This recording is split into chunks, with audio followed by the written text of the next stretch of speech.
Hello, welcome to Season 2 of The Practical Camper.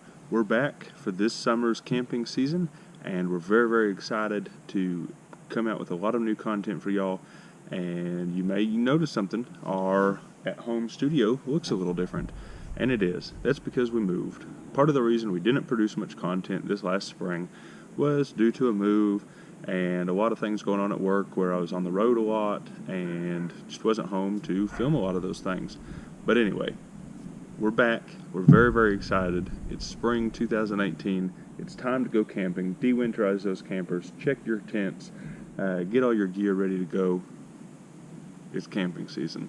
And with that, I thought I'd start off the first episode of Season 2 of The Practical Camper with a little story. So join me as we enter into the story mode and learn a little bit about camping. You can read fast. along with me in your book. You will know it is time to turn the page when you hear the chimes ring like this. Okay, here we go. It was a day like any other day. I was driving to a campout, and my wife and I had loaded the pickup truck, the old trusty 97 F-150 that you saw in Season 1, with our camping equipment. We gave the dogs to some unfortunate relative that agreed to watch them, and we hit the road. So we left DFW super early in the morning to try to beat what would become a very big storm that actually spawned several tornadoes in the Dallas area right after Christmas Day. Some of y'all may remember that. And so we were headed southwest to Big Bend National Park, one of my all-time favorite camping places. And if you haven't been, you need to stop watching this video, jump in the car, stop at the gas station, and then head to Big Bend. But if you have been, let's continue with our story. So we were headed to Big Bend National Park, my favorite all-time camping place. We had stopped in, we like to go, when we go, we like to take the back roads to Big Bend, and it takes a little longer, but that's okay. So we take Highway 377 southwest out of Fort Worth and hit all the little towns and avoid all the little speed traps with the county sheriffs that are just so happy to take your money anytime that you do a couple miles over as you go in or out of town. But that's not what we're here to talk about today. Today I want to talk about one little piece of camping equipment that saved our vacation. And it's not a tent. It wasn't some super fancy gadget. It is, get ready, the Reliance Aquatainer that holds 22 liters, or approximately 5 gallons, of drinkable, potable water. Now you may be asking, how would that save your vacation? Did you get dehydrated because you forgot your water bottle? Not quite. So let's set up our story a little more. We were headed southwest out of Brady, Texas, towards Big Bend. Actually, I believe at this point we had decided to detour down to Seminole Canyon near Del Rio, Texas, because the ice storm that was coming was so bad that we were afraid that some of the roads would get closed and we would not have a place to stay in our tent. So we detoured south to Seminole Canyon.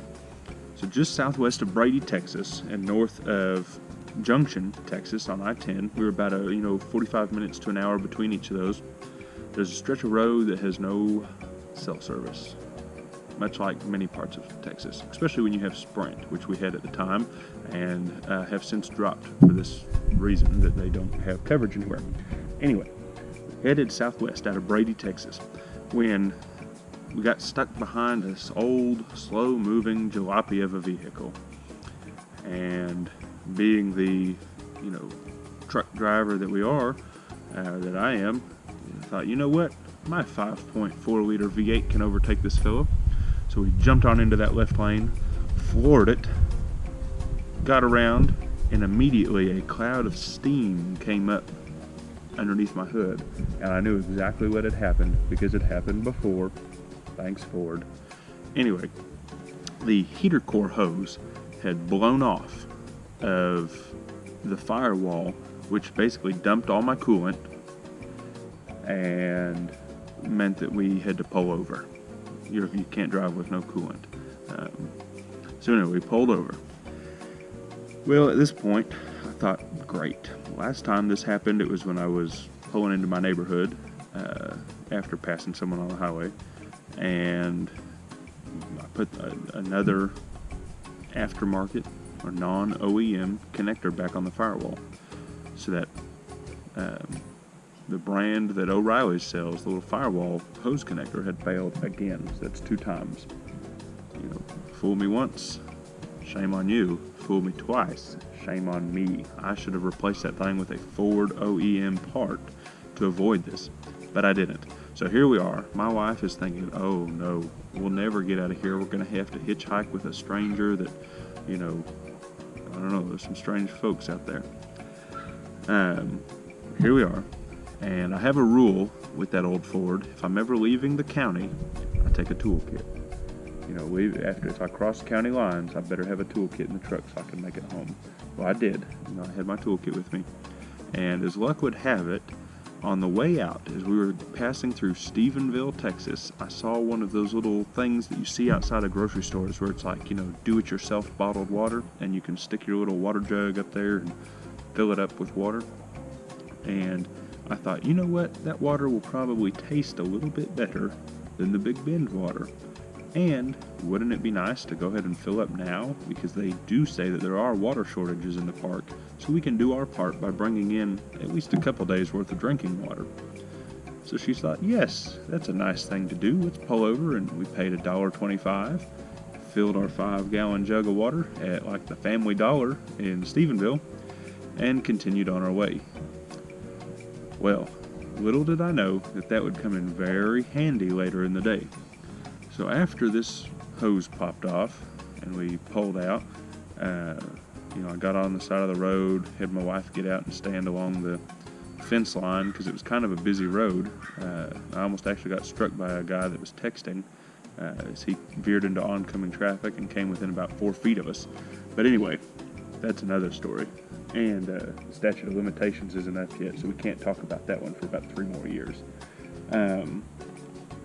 But we got on the side of the road, and I popped the hood, and I can fix anything there is. So I jump out with my toolkit. I think, okay, cool. It's just the radiator hose.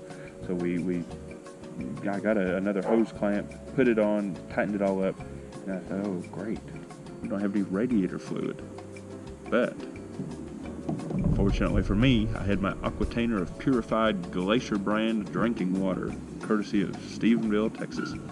So we got this deal, and we poured all that we could into the radiator to keep it full, and then poured the rest in the overflow bottle, and it brought our levels up to about where they needed to be.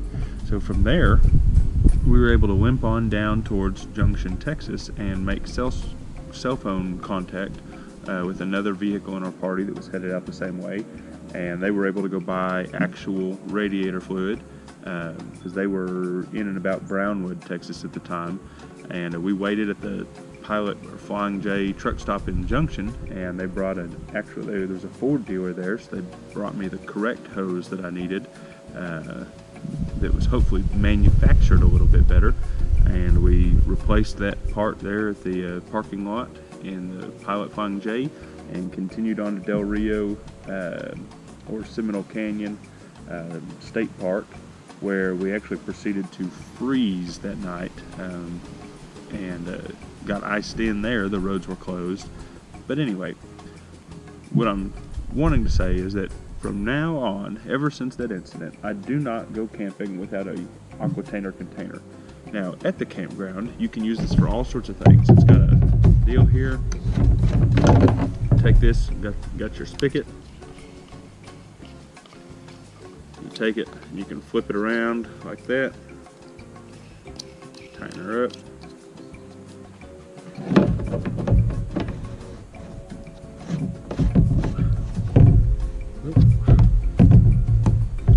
And now you have something that you can hang off the edge of your picnic table, wash your hands, fill your water bottles. It's even got a little air bleeder valve up here.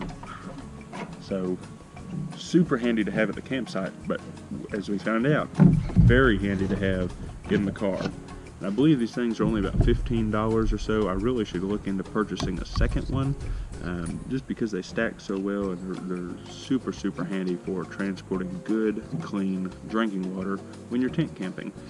You may have seen some of the things online about people using the spigots at your public campgrounds to like wash their sewer hose out, or things like that. So I always bleach that when I get to my campground as well, just to make sure that that's clean and sanitary. But most of my drinking water comes out of one of these Aquatainers. So anyway, it's been a great story today about how an Aquatainer saved our vacation, and only cost us about $1.25 in water and about $15 for the Aquatainer originally. So the moral of the story is that you should be prepared and never underestimate the value of a block of water in the bed of your pickup truck, even on the road. So thank you for joining us. We hope you've enjoyed this morning's story about camping days of past, and please follow us on Instagram. Be sure to like, comment, subscribe, give us a call. Our Instagram is practical_camper. And until we see you next time, happy trails.